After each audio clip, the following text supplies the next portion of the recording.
Et puis jamais fédéralisme na kata Congo. Ce qui fédéralisme bon, nga na ozoba arme. Na kota pendant finda.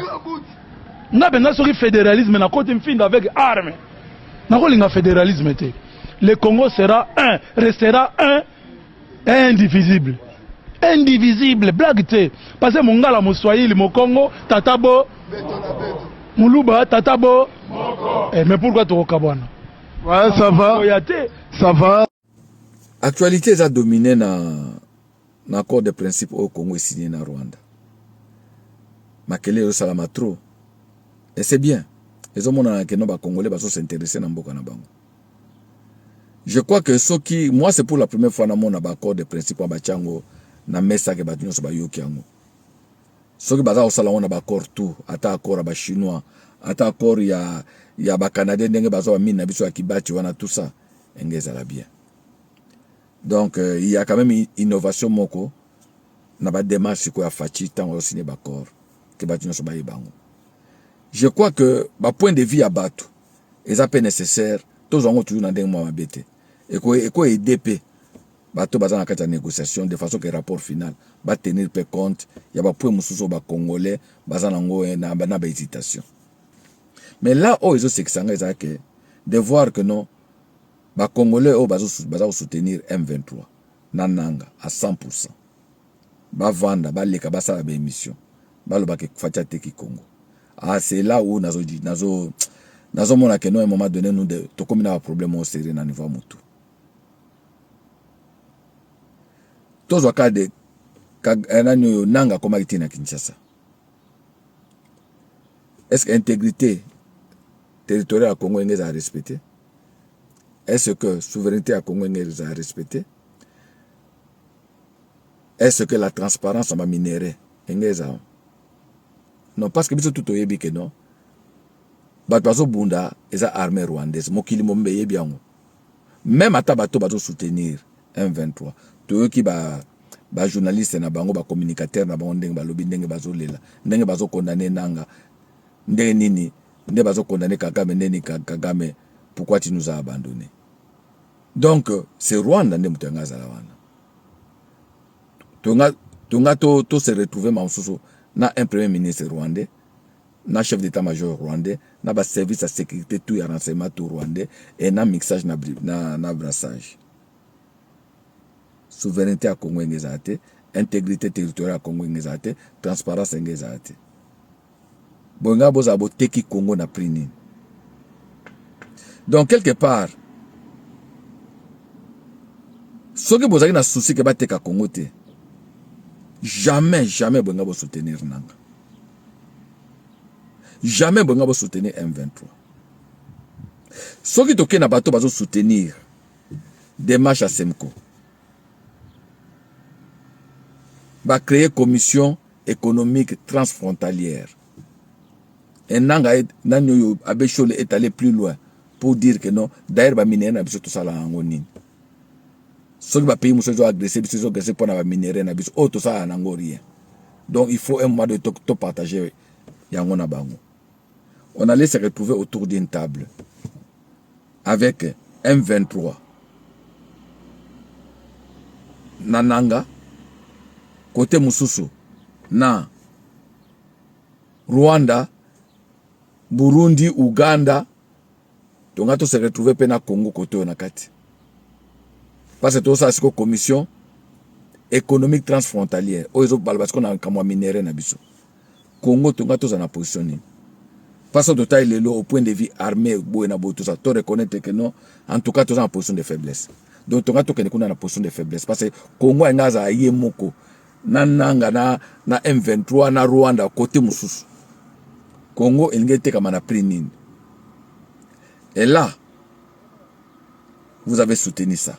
Boye bagite prini ba oteka Congo. Donc aujourd'hui vous ne pouvez pas venir à Kolobani une facha oteka Congo. Donc ça doit que facha oteka Congo. Donc prix au facha teki po ache po oteka Congo. Na ebi ke na prix wana souveraineté à Congo ezanakati. Intégrité territoriale à Congo ezali, transparence à minéral à Congo ezali. Moi je m'arrête presque kuna parce que c'est clé. Donc prix à Congo, engeza prix moko élevé par rapport à prix na binotu. Donc vous n'avez pas de leçons. Yakoya Kopes. Il y a un moment donné, hein, quand tu veux faire des critiques vis-à-vis de Makambo, à un moment donné, tu as un miroir. Et c'est ce que je suis en train de dire. Et surtout, dans un moment des élites, des intellectuels. Vous voyez que, universitaires. Vous voyez qu'aujourd'hui, si nous ne faisons pas attention, toujours quand ça m'en soucie que nous va abrutir le Congo. Et ça, bisso. Parce que, capacité haute, tu as une réflexion, tu as une sauté. Tu commences à faire copier-coller. Tu commences à faire réflexion par procuration. Moins effort exact. C'est comme si tu comme déjà dans l'âge où tu as comme des sclérosés. Non. Dans Pesibino Suko, Batouana tout bazo teka, Congo n'a pris ni. Nazoka batumusu bazo banini que non voilà, basengité armée rwandaise balongo na mboka na biso. Mboka na biso donc comme on disait territoire na biso. Mais quand on parle par exemple de la souveraineté du Congo, l'intégrité territoriale du Congo, il faut pas le voir que non armée rwandaise abîme. Ce sont des termes diplomatiques. Non, vous voyez dans tout ça. Hein, en fait, le problème n'est pas là. Le problème, c'est que dans la vidéo, les espoirs se sont envolés. Donc, en fait, on pouvait brader Congo n'a pris nyonso pourvu que Fachi a son pouvoir. Mais le quoi Fachi a son pouvoir? Bamoni que accord wana ezo permettre en fait pour na accord wana ezo permettre Fachi na pouvoir. Or bango objectif na bango ezala que non Fachi a na pouvoir te. Donc ils peuvent pas accepter ça. C'est ça. Même à ta ils ont intérêt à Congo. Donc pour na bango l'intérêt à Congo ezate. Intérêt d'abord ezala que non ba congolais ba kufa. Bazo pouvoir bateka Congo. Très heureux de vous savoir nombreux encore une fois de plus aujourd'hui le 1er mai, hein, jour du travail, le jour à laquelle tous les travailleurs du monde entier célèbrent l'anniversaire de leur travail, le fruit. Il y a beurre bango, il y a souffrance ou bandikono sur salata, les londés bazako célébrer partout au monde, surtout en République démocratique du Congo, mon pays. Pourquoi pas aux États-Unis, au Canada, na Cape Town, en Afrique du Sud, et bandeko sur bazana ba Luanda, bandeko sur bazana Bujumbura, pourquoi pas nos frères et amis, ya Goma, Bukavu, nous sommes de cœur avec vous, et par rapport à l'atrocité, na ba réalité, nous osons croire que le Seigneur a pour ça la grâce par rapport à la réalité, na bino, et puis beaucoup trouver toujours sourire, le coup là, bandeko nyonso, oyo baza, de cœur na bino. Léo sur la mingi, sur la Mouké kasi tozala ba image ebele ya kolakisa bino tokosola na o Italie bongo République démocratique du Congo mboka na biso surtout tolobaki nous pouvons parler de tout sauf rien. Awa na la voix de diaspora à télévision tosolola ka makambo Italie bongo comment ko sala demande na yo na ba voyage pour boyi bande ko belé ba aspira ka mingi ko malibanda mboka ko luka ko kende ba voyage ko sala mobembo. Alors AP il faut tout quoi tozi mwa ngolu wana ya ko comprendre quelque chose faut plutôt la bandeko tout ça bandeko ndenge ni bako sala avantage ya bamboko bazolinga bakende ndenge nini bako sala to sala ka ba recherche surtout pona ko aider bino bandeko buza bolanda ka biso bolinga ko landa biso bosepela ko landa biso po to sungana. Donc toza la voix de diaspora télévision pona biso tozala mutema mabete po nzambe pas za mutema mabete so nzambe za déjà mutema mabete pourquoi biso ba toza mutema mabe. Alors souci na biso ça que congolais ne soit s'épanouir, congolais ne soit vivre na kimia, congolais ne soit à l'aise. Ko hésiter aux ana question mon ko Italie ba si j'ai na biso to kolobela tout na to ko répondre yo ko bela biso na privé to zabongo na chaîne YouTube La Voix des Diaspora TV ou beti La Voix des Diaspora TV ou cliquer au s'abonner et puis au aimer au partager yango eza force makasi zo pesa biso poto vivre les sous makasi na bino elongo ensemble pour na ko communiquer. OK sur TikTok au beti Men of God donc vous awana okomona biso mobimba et puis poser ba question to kosola na privé to boya ka mutu te to kopesa yo pe moi ba idée ya ba préoccupation na yo o zanango to ba ki to fungwa maintenant large to sola makambu nyonso awa to kosola makambu Italie et foot en général boyi malamu ki 2026 oyo année de zokota ezabongo année ya coupe du monde 2026 ekobeta mabongo lokola année to ba tripartite ekobeta mana Afrique et ekobeta mana États-Unis d'Amérique, ekobetama awa na Canada, ekobetama lisusu na Mexique. Donc 3 pays wana ekoyamba Coupe d'Afrique. Mabongisi déjà ebandi et ba masolo déjà ebandi ko solola manakati et tokoya pe tokolobelango lokola na ba détail. Tokoloba pe makambo etali nde tolobi na début ya ba voyage ndeko yo immigration canadienne déjà abongisi makambo ya sika pona bandeko bazolinga ba immigrer bongo na Canada et toko expliquer yango nini babongisi ba avantage nini ba pesi na bato bazolinga ba immigrer bongo na ba province parce que avantage epesami pona bandeko soko immigrer bongo na ba province ya Canada déjà c'est probable na 15 jours ozwa résidence permanente na yo. Donc ils ont avantage pona bandeko ya sika oyo bazolinga ba voyager ba ya Canada pona ba avantage na bino izape esengo mingi. Donc, il faut que vous ayez déjà ma précaution, na ba disposition. Mais quand c'est le lot, sur la RDC, tout bête ma solo, il y a République démocratique du Congo, Mbo Cannabiso. Félix Antoine Tshisekedi, président de la République démocratique du Congo, Azabongo attendu na Washington et pas Iwapi, il fallait Aïba Yambama, yé na homologue na yé Paul Kagame, bien que tout à Paul Kagame était par rapport il y a ba bévu à ça dans la République démocratique du Congo, mais du moins eza information faut topé ça yango bakokuta na kuna et pona ko sur la pico signer les sous mikanda o esengi pona kimia ya Grand Lac surtout na Afrique mobimba ndenge masolo za ibo kindi. Donc sauf imprévu nde tozo sur la awa tokolo ba ke président za jana nzela d'ici soir air ya Amérique awa peut-être akokoma déjà si pas demain matin akokoma pona ko yambama et pas il y a Massad Boulos ou Azali Bongo représentant ya Donald Trump na makambo Italie politique ya Grand Lac pe ya Afrique. Donc yango wana penda eza na actualité makasi masolo bakobeta masolo bakosolola na oyo Italie République démocratique du Congo mboka na biso. Et c'est nous qui que na ngambu ya Doha ba pour parler ils allaient toujours pour continuer ba te ko sala réunion et salamaki na Doha mais réunion yango to zolo bilande to zotali lango to zolo bilango réunion ko ko zo connotation mususu to pe couleur mususu parce que na Doha Massal Boulos sozalaki wana lokola représentant ya Donald Trump na Grand Lac et likolo nango pe lisusu to monaki susu o azali ba tchaki bongo na médiation président Yasigwe oyo ya Togo yepa zalaki wana na ba assise wana ba représentant ya Rwanda bazalaki représentant ya RDCP bazalaki mais surprise ezaki to moni susu ba représentant ya nani ba représentant ya France pe bazalaki na kati ya masolo wana.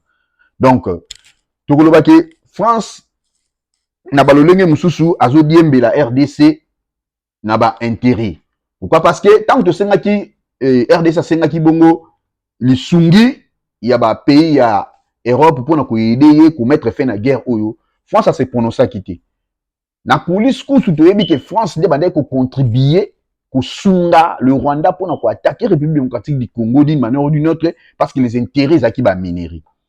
Et le lobo moni France a perdre pédale nae aye ko s'accrocher na masolo oyo ezana niveau ya Doha pour na pe ko ça la figure parce qu'ils savent bien que ceux qui les lots deal wane fandi avec les États-Unis d'Amérique et aussi ils vont aussi bénéficier de quelque chose pour la République démocratique du Congo, raison pour laquelle ils ont voulu yakoya ko s'accrocher na kati ya deal wana pour na ba intérêt na bango. Bon, nous voyons aussi que les États-Unis ont refusé Moutouté, ont boya Moutouté, ont permettre à ce que Moutouté soit na posa à côté na deal wana à côté na ye, mais tozo limaki et ça la toujours pour l'intérêt à ba Congolais n'enge balobaki qui est ça gagnant les Congolais bénéficient il y a eloko moko na part na bango et puis les États-Unis peut bénéficier de eloko moko na part na ye n'enge balobaki 50-50 mais eloko tozo kamwa parce que la France a toujours derrière la RDC na sima la France a dit kotika la simate. Mais tant que pays ne soit les voix qui voient batembola qui mingongo na bango pour na koya pour défendre la République démocratique du Congo na ba réalité, la France n'avait pas fait. France a s'engagé à quitter. Tout le monde qui Belgique a se prononcé qui Belgique a fait ça même ba sanction, mais nous savons tous à niveau il y a l'Union européenne, c'est la France ainsi que la Luxembourg qui avait bloqué maintenant ba avancer tout ba sanction eux ko pesama na niveau ya Rwanda. Pourquoi? Parce que tout le baki on le monsieur les qui parce que ba intérêt na bango za sima ya ba makambo wana. Bazo so ba minéré, bazo transférer on a Luxembourg, ezotekama, Luxembourg azoteka France azo so parti na ye, ezo kende bongo. Et puis baloba na biso c'est pas important ya ko sanctionner le Rwanda. Et puis bango pe ba sapuya ki na réalité oyo Senko alingaki. Lelo to mona deal na doa ba France.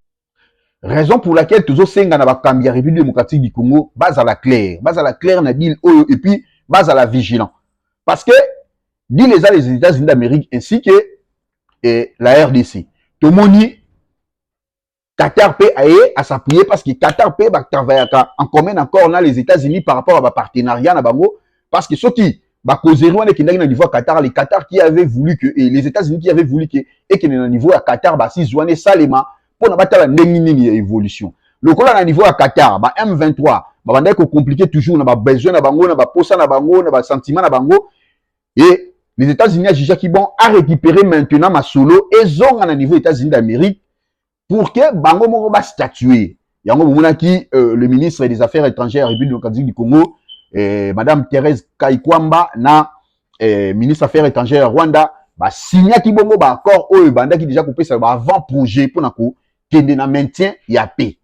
Alors pour na ko tiango na large et c'est nga ko zonga na Qatar ko fanda ko solo mais tout moni France à apparaître na kati eloko. L'autre le baki to senga ki biso la voix des diaspora to senga ki à la longue même le président de la République va signer en kolongola na RDC na francophonie. Pourquoi? Parce que la France a sungi bisoté. Si c'était pour la France, metti les lots mutu faïs zaka na est, batu ba kufaka na est pour l'intérêt de Kagame ainsi que le M23 pour la France. Mais tout le monde les États-Unis a joué ma boko, France a moniqué ba comme ko perdre même mise na bango na kati ya République démocratique du Congo, ali ba ko diembela na accord na niveau à Doha pour ba kota na kati ya masolo. Alors to pesa bango accepter parce que nous avons dit que le Congo restera un et indivisible. Ata ba ibaza na kati ya RDC na biso ba itozali banda na niveau Amérique awa to ko zala lisu likolo ya lisu to ko solo la Congo. Soki ba konzi bosali mabe to ko loba o bosali mabe. Soki bosali malamu to ko loba bosali malamu parce que tout ça na posa ke bande ko na biso ba retrouver kimia na bango ba vivre en paix lokola ba ndeko nyonso bazali na posa na yango. Senel koyeba ke réunion mo to sala na conseil des ministres des États-Unis d'Amérique. Na conseil des ministres des États-Unis d'Amérique ezaki réunion oyo il y a 100 jours oyo ezaki masolo pona ko solola kota ndenge nini gouvernement Trump et travailler par rapport à 100 jours na yango lokwa ba gouvernement nyonso ya monde entier et ba évaluation en 100 jours ya musala na bango. Alors na maloba wana bien que le président Trump était là mais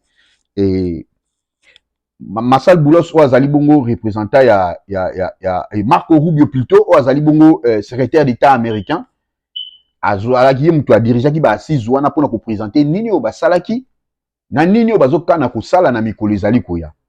Mais pour na bango 100 jours na bango ezalaki alloué ba se félicitaki bango bongo na 100 jours wana. Pourquoi? Parce que na 100 jours na bango ba sali nyonso yo ba moni ke ezalaki na pona bango malamu. Na maloba na ye secrétaire d'État américain lobby a souligné qu'il y a point à République démocratique du Congo na kati par rapport ya koluka kimia na Congo et puis na deal wana. Après ça qui merci na président Trump pour na pesa bango accès ya kosolola na Congo et puis à salua qui peut nekonaye Boulos par rapport ya musala o ya salaki parce que ezaki facilité. Yango tozolo ba tant on a koluka kimia na Congo Batouné sur papier ça qui ont chance. Même les opposants congolais étaient là pour que le Congo a toujours une atrocité. Batouazan à la RDC on a basé en cravate. Basé en cravate mais baluka toujours le mal pour na kosulula na makambo Italie Congo. Toujours comme ça la mabe na makambo Italie Congo. Congo RDC est animé na plus ou moins 40 groupes armés au niveau est.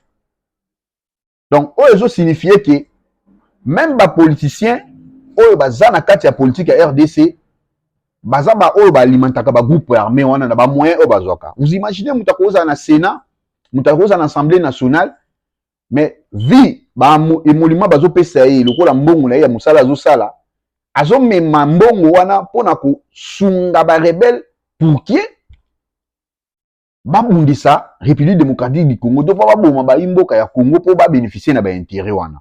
Alors eza eloko malamu te, eza eloko bien te.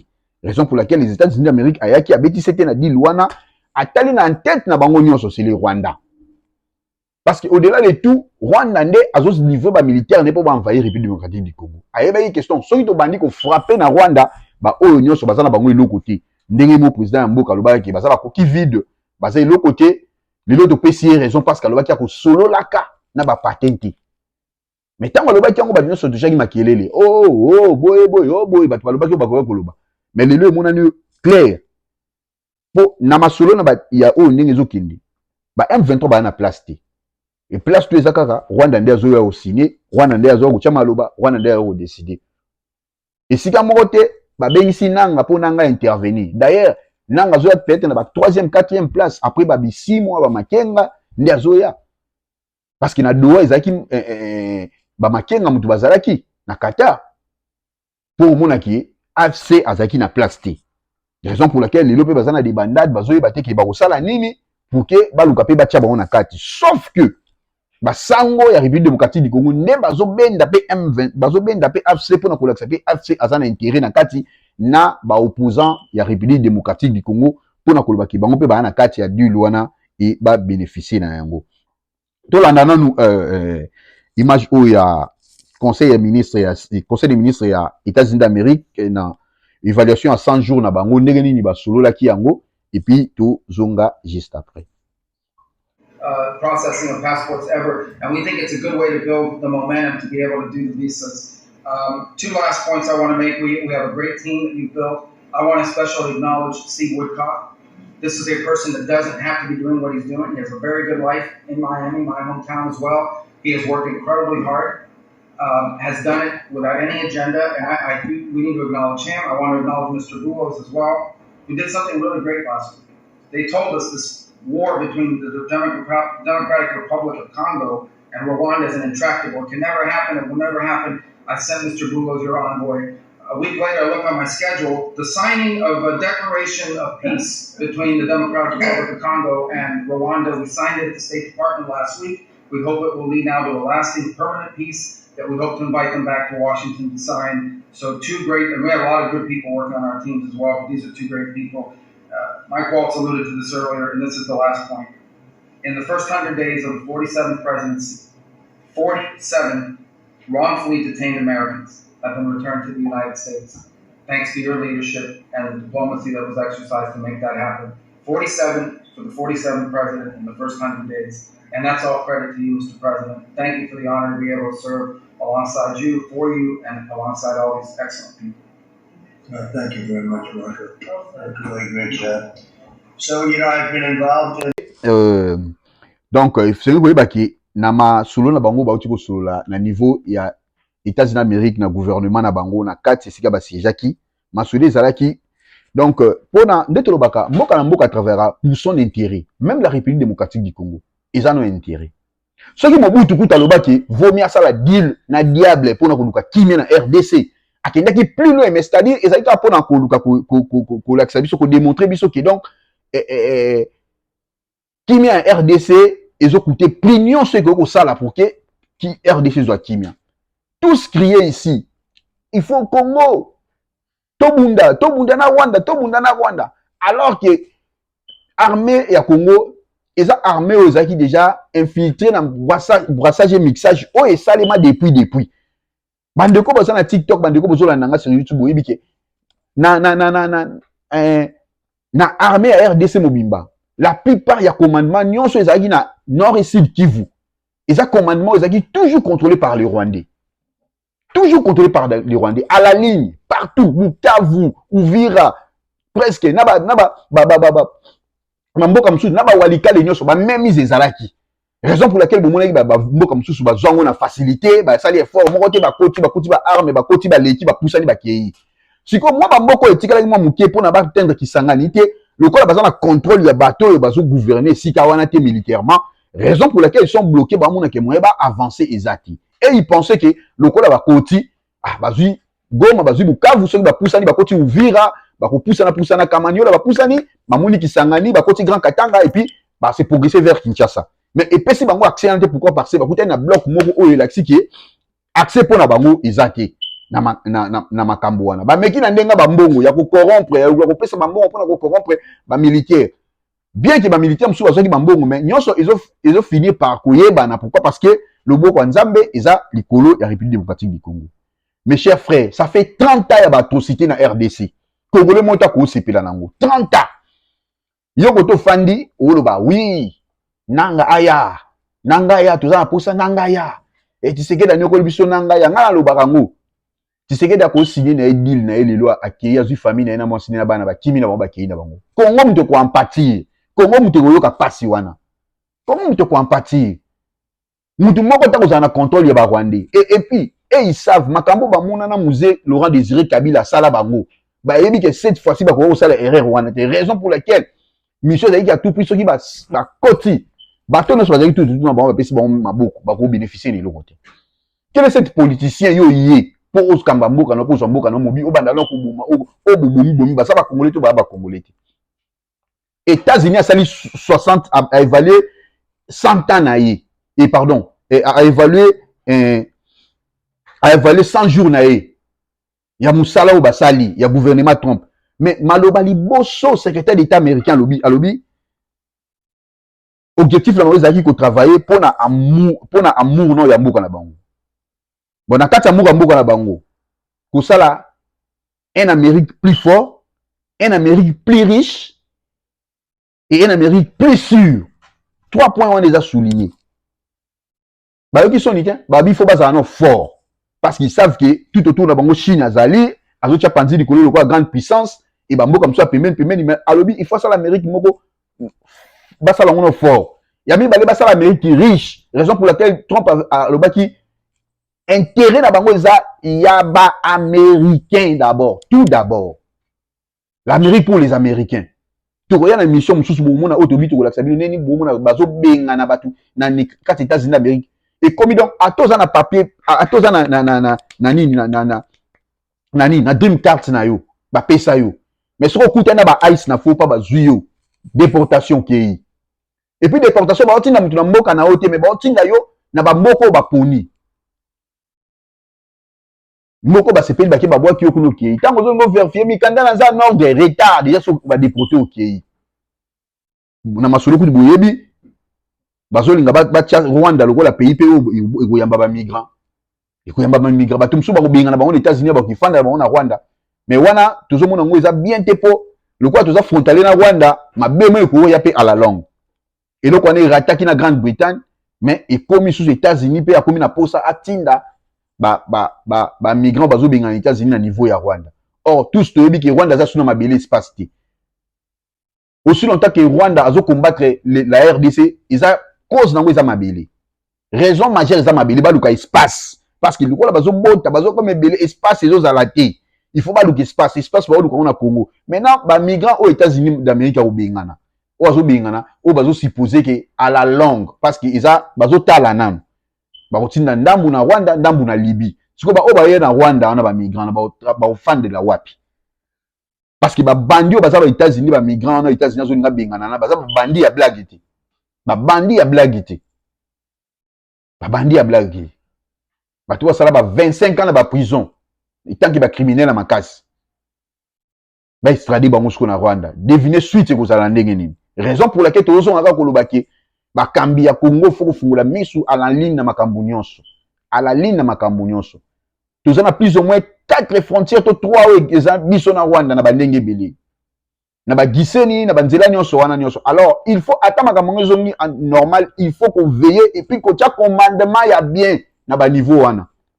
Pour moi je suggère que il faut qu'on rappelle commandement nyonso eza na ba nord Kivu, sud Kivu, kuna nyonso Bukavu bolongo ba commandement nyonso ezala effacé. Kuna faut kotinda commandement ya sika oyo mesani na mututé.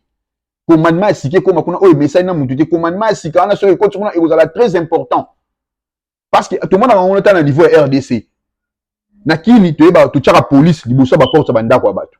Ba police ezala na bandako abatu na mapango abatu. Bocha bureau ya police. Vous imaginez un peu policier ou azo travailler à siat sous siat nanda kwa bato soka mesani déjà na famille wana akanga bango le soutien ata ba sali mabe moko akanga bango te parce que police eza na kata lupanga batu ba policier batandaka bateni na lupanga batu policier so yoki poso kolamba ti asengi na lupango wana sika batia sous siat balambeli eti sika wana ba yebi policier kombo ya papi donc policier message dans le quartier donc efficacité ya la police eza li sous-souté parce que ba siat esiki ezali eza na kata mapango bato eza kwa na est kuna banda ko wana nyonso eza na est wana eza commandement eza na est RDC eza commandement eza contrôlé par le Rwanda et puis tina na moelle épinière. Alors il faut que longola commandement nyonso wana à la longue ko changer commandement ya sika o ils ont maîtrisé mutute kuna OP Kagame za na lisu likolo na yango te parce que a malé balobaka le Rwanda le loi ko sala na biso deal o ya kimia mais to yebi to babongisi lobi bango za bato baluka na bango pamba baluka pamba nous allons croire que cette fois-ci gouvernement Trump le la bandimi koluka kimia na RDC pour que bango pe basa na intérêt ya ba mine na makambo belé et kimia ngo pe ezala ya solo ezala kimia ya bien pour que et bandeko baza na Goma na Bukavu ba retrouver sourire na bango oyo umeli tangu mulayi ba raté yango tangu mulayi. Merci beaucoup à mon ami qui est en direct Fanny Moukou na pesi mbote depuis la Belgique mbote pa ozali na pesi mbote mama ya bana ebele. Donc vous partagez, vous aimez émission na biso, tu le dis bien ce que on a sur dans TikTok, comment la voix des diaspora télévision sur YouTube nayo, ou comme la voix des diaspora TV, ou cliquer ou s'abonner, ou aimer et chaîne nabiso et puis ou partager en gros pour na sa force pour que tous appels sous bande ko ebele surtout ba congolais ebele pour tous makasi ya ko informa kabino na tango nyonso. Donc gouvernement Trump a décidé pour sunga République démocratique du Congo avance meza makasi toujours tala ndenge nini okende et puis ndenge nini ekosuka. Et nous selon la RDC où ezali bongo deuxième sujet na biso ezali bongo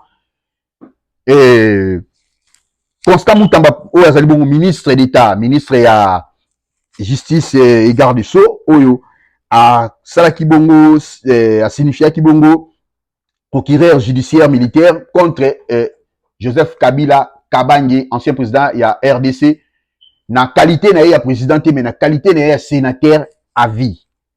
Parce que asenga ki balongola ba immunité na ye pourquoi parce que balobi et à la ligne ba vérifier que azalaki toujours à connivence na ba rebelle na niveau ya est ya mboka na biso pour na kopesa bango maboko kopesa bango appui tant matériel pourquoi pas moral et puis et financière donc na babilo wana nyonso nde esenga ki ba longola nanu ba immunité na ye. Je sais pas si bino bandeko boso na biso vous êtes d'accord avec ça ou si vous n'êtes pas d'accord avec ça, et pour nabiso to lobake mboka nyonso ezaka administré, donc c'est-à-dire administration ezaka marche ou etambolaka. Soki bato bazo diriger mboka ba pesi biso information moko boyi na makambo Italie RDC surtout na makambo boye et biso to se plier kaka. To se plier pourquoi parce que bango mutu bazo diriger ba yebi nini bazo diriger. Ezala ba kambia mboka moko te balingaka te ba diriger mboka la bango zanga kimia. À moins que vous coopérez dans les rebelles, le roi Banang, on dit va coopérer dans les rebelles pour le Congo parce que dans leur tête c'est le sang des Congolais qui coule. Bateau bango ba bomi. Ceux qui aiment 23 bomi to le Banang amta bomi parce que yene mtezo pesa bango appui wana. Il s'est dit clairement il est rebelle. AFC c'est une rébellion. Donc c'est azo pesa bango maboko. Alors ba kambia boka ba moni batali balobi ke le patron et le kwana c'est Joseph Kabila Kabange par rapport à Belima ou babimisi. Et ils sont allés plus loin pour na koloba kuti ke bazali susu na ba élément mususu oyo ba yebiki ezolakisa ke yenda sunga ki bango. Alors totala Sama Lukonde Kenge wazali bongo président ya Sénat ya RDC soki a ko exécuter mission oyo ba PC parce que mission oyo nde ba lobaka eza donc au signer yoma. Eza ko signer yoma. Tokotala soki Sama Lukonde ko sala ngo a ko exécuter yango parce que et en quelque sorte, le baba kambia mboka et belé à RDC babanga Kabila. Makasi. Na éviter ce bamona ka ombre Kabila na sima na bango. Donc s'il faut que soit décision mo contre Kabila, to ko le balika mo ya mabe o Kabila sali babanga ka ko sala yango makasi babanga ko loba yango. To mona ki yango. T'as encore M23 zui Goma.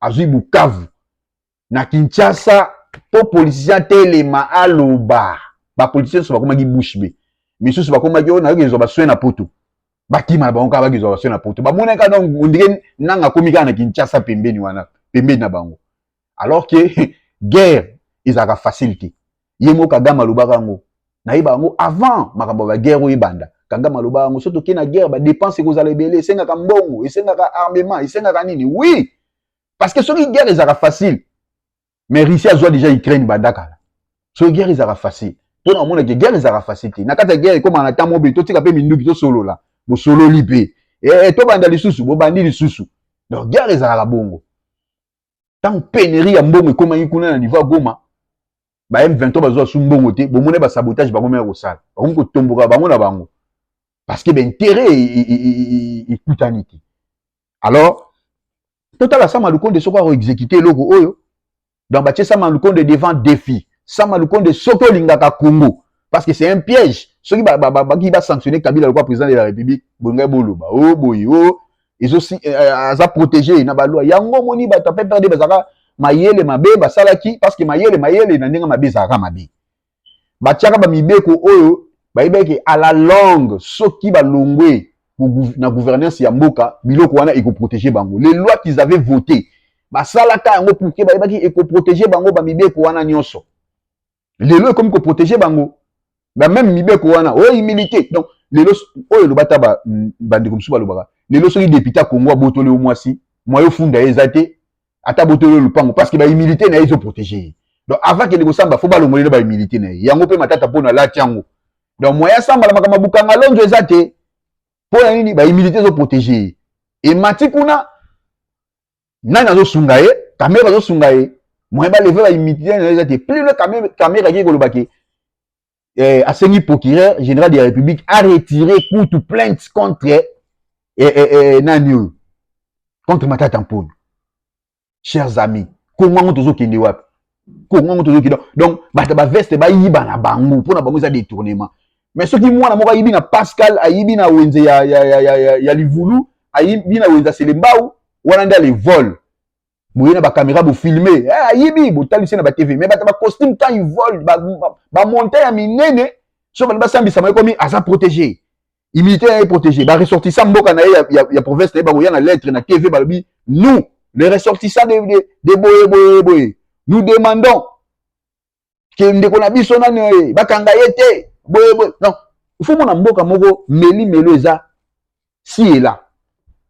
Donc partout na ndenge moko boye. Donc matata ko sambati. Or, ilu kamba ozaka premier ministre, bazaka famille politique moko na Matata Mponyo. Tanga kenda ko visiter Bukanga Lonzo, alobaka na munoko na ye. Alobi ça c'est une catastrophe, vol moko donc catastrophique. O ezoloba te. Fayulu akenda ka sous attaque, Fayulu kuta lobaka na communiquer bi, et ça vol moko ya descendant, vol moko leki ya kokamwa na planète. Mais lelo c'est comme si malobana bolobaka wana boye bango susute. Ba malobo bino bokunda naka vol wana Bukanga Lonzo. Bilanga iboti université privée ya moto. Pourquoi pas université ya nezaketa achangota université moko pona ya l'état pona ba congolais. Ma sali université pour mbongo ekotaka na poche na ye mbongo na ye moko. S'il a raison, il fallait que kende abunda na justice asamba, asana ba avocat fort, ba maître Onyemba asamba. Totala ndenge nini ekosukela ye. So kamera lelo alobi ba retirer document wana jamais akoko samba parce que ba immunité les ont protégés. Non.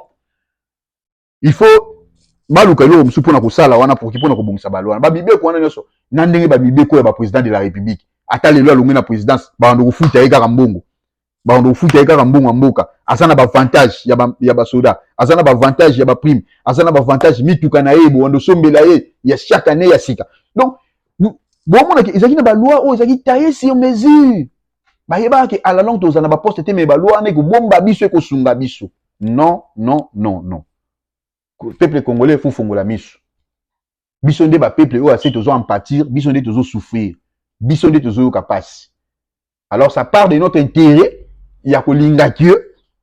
Congo ça la malamu, classe politique pe ya sika pe eya. Yango pe tozo beta sete na gouvernement bazo sala ya sika oyo bazo sala oyo et ça la gouvernement moko oyo kotala intérêt ba congolais oyo kotala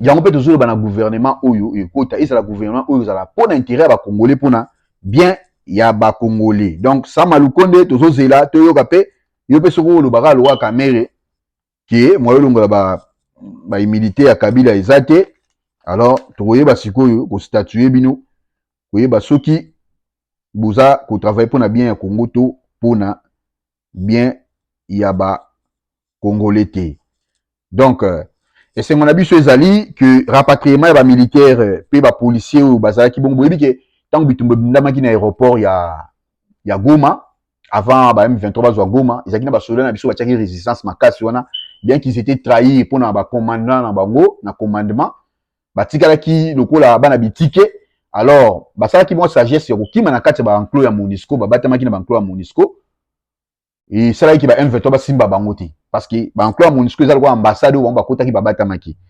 ebanda mois ya janvier lokola mwa masolo ya boutir na niveau États-Unis esengaki siko ke basoda wana ba rendre bango na République démocratique du Congo mboka na biso donc nde tozoloba boye programme esalemaki bandeko ya CICR nde mutu bazo encadrer bongo rapatriement na bango na ba famille na bango nde bozomona na ba photo bazo chama na ba bis pour que ba kende vers ville province à Kinshasa donc baza bato yo so bakomi na Kinshasa bakambia mboka foko yamba bango ko féliciter bango parce que bazaki brave et batiaki penda patriotisme na place bien qu'ils étaient trahis bomona ki jusqu'à preuve du contraire bazaki na aéroport baboye ko quitter babundaki makasi ba soldats eux s'il faut ko toyebi ke boko payer pe bango ba retard na bango lokwa ba soldats nyonso bafuta mambongo na bango et puis botombola bango moral pona ko pesa bango su makasi ya kozonga na armée mais toutefois faut kotala nani ya kozonga su na niveau ya Goma to Bukavu parce que côté wana tozoboya su ba infiltration ya sika donc bravo na ba soldats ya RDC ou ba boyaki ko trahir mboka parce que ba misusu ba se randaki na ndenge na bango momba moko na ba M23 pona ko banda ko bomusu bandeko na bomba congolais mais bango ba boyaki bien que banzala na ba pasi bazo kabula lipa ya pasi na banclo ya MONUSCO jusqu'à ce que balingaki bamuna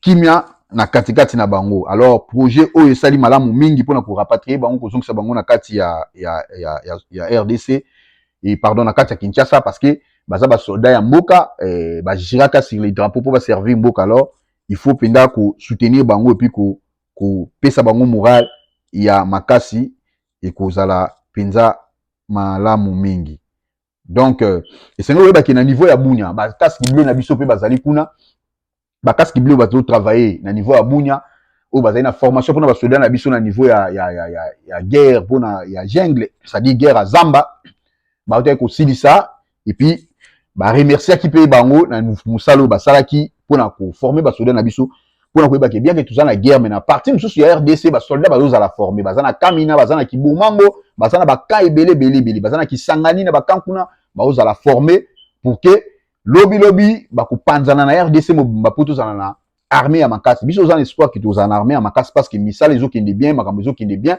nde bazo ba formation na bango déjà 10 000 oyo baza dissimulé na RDC pour na ba formation na bango à la longue to yebiki to za na armée ya makasi oyo za na infiltration c'est et vous en a brassage té et vous en a mixage té pour que tous za sous na ba bizima karara na kati oyo lobi ba koya ko kosa biso sous pour na koluka ko bebisi la biso avenir ya mboka na biso total en une image ndenge nini lekaki et bongo to zonga to sunti masolo na biso.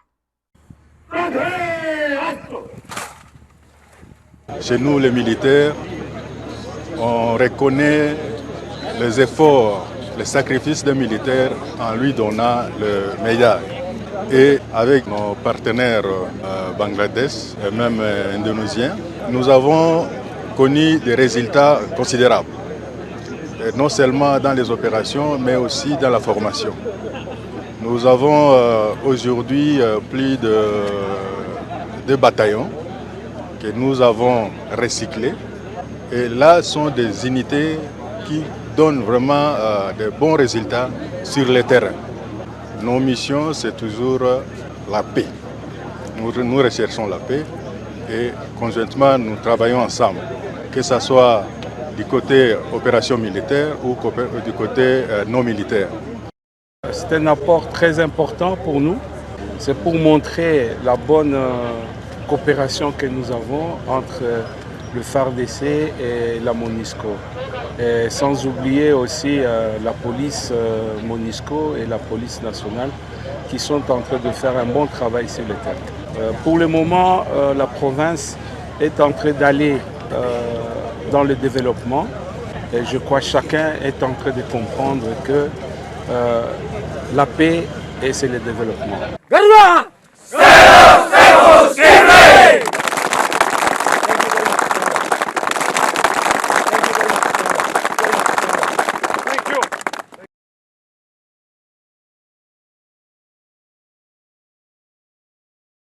Merci beaucoup. Wana eza bongo ba soldat ya RDC ya Congo basende ko sisa ba formation na bango na niveau ya o basali ba formation na bango na niveau ya Bunya et pa wapi et ba casque bleu ba ki ko sunga bango pona ko sala ba formation ya jungle na niveau ya Zamba. Kasi na ngambo mususu senge ko yeba ke e bande ko na biso bongo ba kimaki na niveau ya Burundi na Bujumbura et pa ya président Ndayishimiye oya yambaki bango.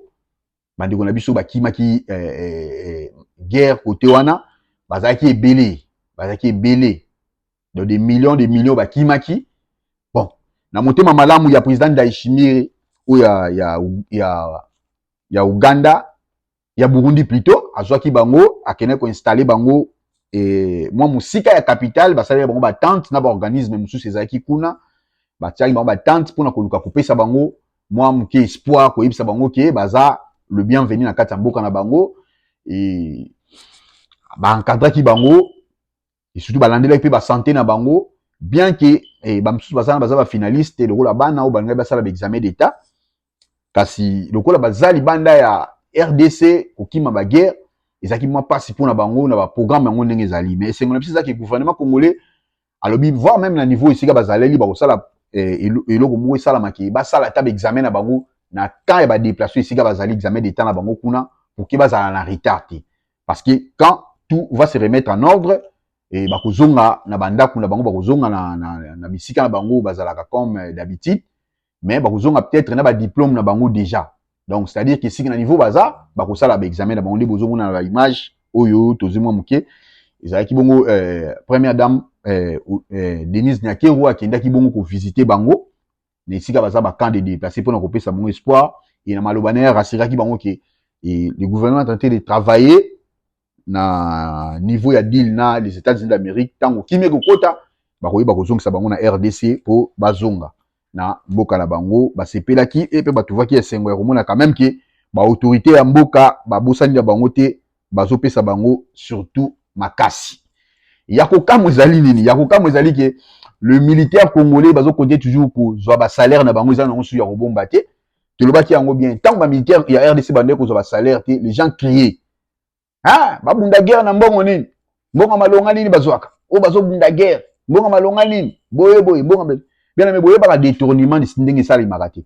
détournement ko banda mbongo yuti pa mutu oyo azo mema oyo akena ngo akati oyo akomi na kuna kati oyo akomi na ngo te kuna kati ndeto kucho mona mukonzi muso ba soda lokola koluka ba bazaka kwa koluka ba pesa ka ration pour ba soda ou ba blessé de guerre mais mukonzi wana ya ba soda azwaka ration wana akoma koteka basaki ya baloso na niveau ya cité na niveau ya wenze basaki ya baloso bazotinda ba blessé de guerre ba madesu akoma koteka ba pesa ki programme que ba blessé de guerre balia 3 fois 4 émission ko yana ko tia image wana ba blessé de guerre balia ka 3 fois par jour akomi koleza bango mbala moko na mukolo pe na pokwa baye ko landela baye ko comprendre que biloko nyonso banda opesa ration pour ba blessé de guerre yakoma ko kende ko teka yango donc comment ko teka basaki ba loso basaki madeso comme na voix même ba mousse o ba pesa pour na ba soldats na balalila bozomona niveau ya ba commandant tozana bango na armée ya RDC kala niveau ba commandant tozana bango na armée ya RDC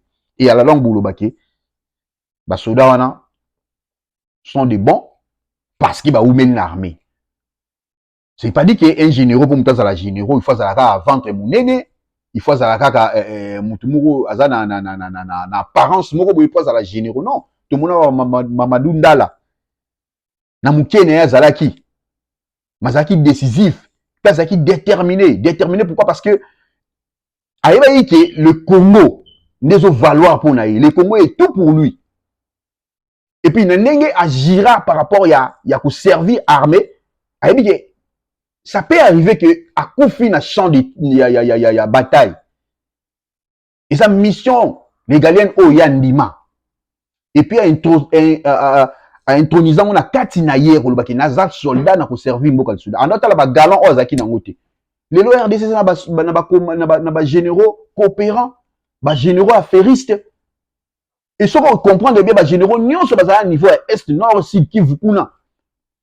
Basa ba généraux bazala pemba même mise na kati ba carré minier. Po ba yebeki ba carré minier wana ils ont produit pour na bango les intérêts. Plus de 40 armées, groupes armés na Est et Mboka. Intérêts anime.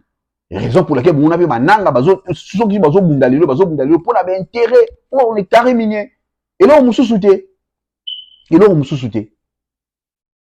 Dieu merci pourquoi? Parce que les Américains va comprendre le Mogo ba aussi qu'on refuser bongo demande ya ba sango ya Senko na niveau ya Doua. Parce que to bana pe to so yeba li sous-souté. Ceux qui va papa à Molimo bazoluka nini pour na Congo to so yeba li sous-souté. Aussi longtemps les choses et so aboutir à une vitesse où peut-être to s'attendait qu'il na ngote total na nous qui ego produire ni na la langue. Mais ils sont toujours et c'est quand makambeleki et par après bango baye. Et c'est quand makambeleki et par après bango baye. Ngala tuna ki na débit. Tant que bazoka makanisi ya kokende na ba pays aux frontières na RDC. Bazo makasi ya kokende Rwanda, bazo makasi ya kokende Uganda, bazo makasi ya kokende na Kenya, pas Ruto, mais bazo ki makasi te ya kokende Burundi pa Ndayishimiye. Déjà à partir wana eloba kinyoso. Pourquoi? Parce que il savait que Ndayishimiye aza en commun accord na bangote par rapport ya makambo bango bazolinga. Et il travaille pour les intérêts. Il y a quelqu'un comme monsieur o bango bayebi o bazo renforcer bango ba moyen ba possibilité pour ba kende ko caler deal wana na niveau zo progresser. Plus loin pour na koloba ke on ne peut pas sanctionner les Rwandais parce que solution ya RDC ça sanction ya Rwanda ti.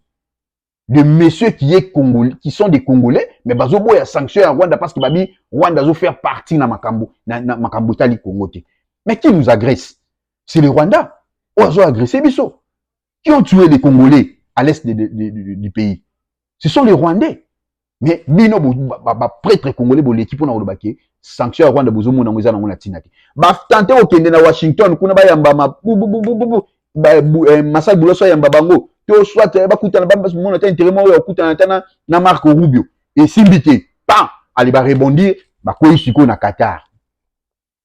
Tant ba na Qatar ba tenter chance pe na Qatar ngo pe boy esali ke Masai Bouloso yemo pe akiti wana. Apesi bango pe réponse à Kafumba, réponse à Munene. Asi bango soki pona makambo boyeli nango bokine ko sola ngona gouvernement congolais. Parce que le gouvernement congolais a engagé pour ça on est sur bozana bon. Ici on parle de la guerre au Rwanda a agressé RDC pour mettre fin pour le kimia na kati région ezala. Et puis qu'on parlait d'île oyo les États-Unis a investi na kati République démocratique du Congo. Ba sango pene ba telimi suta ba oyi baté siko ba osala nini. Siko après Doha siko nde ba ki na Qatar wana. Ba sango siko ba okende susu wapi. Parce que ba niyaki par rapport au gouvernement congolais, nous n'avons rien réussi.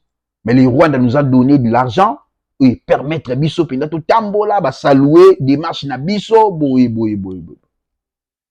Cher sango, cher prêtre. Botikala botombola mingongo te pour bolo ba pona ba Congolo ba kufi na est. Bokomaki na Rwanda mais bokotaki na Goma te pona okitala ba déplacer des guerres bazaki na Goma ba umeli tangu mulai bano ba kufi na ba papa basio mibali na bango ba katama maboko basio ba viola. Bokoma te pona kotala bango. Bobengaki nanga na ba makenga ba grande personnalité. Ils sont quand même des grandes personnalités. Ba français so bolobaki to bosani yangote. To bosani yangote. Siko bozo fungola je pona kokotsa moi que les opposants congolais na makambo. Dans cette affaire, on ne parle pas des opposants congolais. Affaire, il y a biso na mboko zo agressé biso. Na ba agressé ou ba agressé biso. Affaire congolais, tout traitant à l'interne entre biso ba congolais. Mais les sango bazo fungula kaka jiba, o fungula kaka jiba kotsa ba makamba, fungula kaka jiba kotsa makamba. Intérêt ya makambo wana ezaki. Intérêt ya makambo wana ezaki. Nous sommes la République démocratique du Congo. Nous sommes des Congolais, tout la Congo de Tolobi, tout le Bapona Congolais. Salaire à basodé qui est kitoko, et qui makasi basodé ba ko ndiko sepela, ba ko ndiko sepela par rapport ya oyo ba homo bazozwa. So les alokuta, imagine que le bas de contrat ou tala ndenge nini basodé bazu ba mbongo sika sika. Shengaya na uti ozwa 480,000 na $500 tala musala sodé lengi. Yango wana lobate bino moko bozo mona yango wana ya olakisa awa $500 oto nazana 480 na ngai wana force wana chef peleto wana wadi peleto moko taba soda wana omoni ba elema wana chef peleto mtalo ba bongo be elema lakisa ba o kamel ba ke baluka na meto Les images et lobby yango moko bomoni ndenge nini basoda ba sepeli par rapport ya ba mbongo bazui par rapport ya ba salaire na ba onezo continue kokwea ezala kaka boye to limite za société eleka na ndenge généraux moko boye après akati to eleka na mutuka mo ekenda kotika na niveau ya est ale mutuka na ba beti masasi na nzela nde to mona mutuka musu ba beti masasi to moni kote ba bakufite to moni kaka jeep to bogi mbongo ekei ba lobio bakutana ki na mbiscade ba bote bango salaire ba soda nyonso wana eza ba G ya ba général okuta to yebi bakonda kutuko sala ba G wana na niveau ya République démocratique du Congo babi batebele baboyi bazo telemela deal oyo ya États-Unis d'Amérique na RDC pour na ngunda donc veut dire so États-Unis atie kimia na RDC ngunda eza susuki donc Congolais ko kasudo aux États-Unis ba mboka na ngeza na guerre pour la plupart ba ngunda 80% ya na kimi guerre siko so que États-Unis d'Amérique abongisi RDC kimia koti o baka ngundo kolobani oui c'est pas être vrai et quand ça la bongo batebele pe ba boya ngo po ba bigi azana projet moko a voyager États-Unis to Canada tanga ko makuna kolobani akolobani na kimia RDC o mboka za na guerre so kudu ba Rwandais ba boka ngunda na kombo ya RDC parce que et tous ba boka ngunda na passeport congolais baloba ils sont des Congolais moni to ebite côté ba tribia ba pe ba passeport wango ba boka ngunda ba Congolais oh non mutaba ba kudu Congolais ma je suis Congolais ah boka ngunda na passeport congolais donc ba Congolais ba non soki payer bongi ata bato bazali banda mboka ba ozonga mboka ba koya mboka po ba s'investir so ba préparer no ngunda sala ngunda na yo mais ngunda na yo ezala ya propre Congo ekotikala indivisible parce que maboko nzambe ezali likolo ya Congo ba Congolais ba kufi tamula nzamba pour ça na ba on peut ba retrouver sourire bazwa pe kimia donc netolobi nous sommes la voix de diaspora télévision et bo aimer page na biso bo partager yango au côté obeti la voix de diaspora TV otikaka te na v na suka au mona logo na biso ko bimawana ou s'abonner ou aimer et puis au tindeli pe bande ko musu ba s'abonner pe ba aimer pour kito ya surtout solo la ndenge penda esengaka donc tozaki na senga ko zana bino na temps to partager yango et ceux qui ba suggestion ba remarque ezali ko hésiter ko komela biso tozana pona ko répondre bino so po lingo benga biso na numéro ya téléphone ba numéro eza wana obengi biso to ko yamba to ko solola to ko yoka remarque na yo to ko yoka pe suggestion na yo soki yesu masi azongite biso na bino to kuta na soda ba numéro ya sika pona ko solola mai matali monde pourquoi pas République démocratique du Congo otikala malamu. Et puis jamais fédéralisme na kata Congo soki fédéralisme bon ngana ozo ba arme na kota penda mfinda na benda soki fédéralisme na kota mfinda avec arme na kolinga fédéralisme te le Congo sera un restera un indivisible blague te parce que mongala moswahili mo Congo tatabo muluba tatabo mais pourquoi to kabwana ouais ça va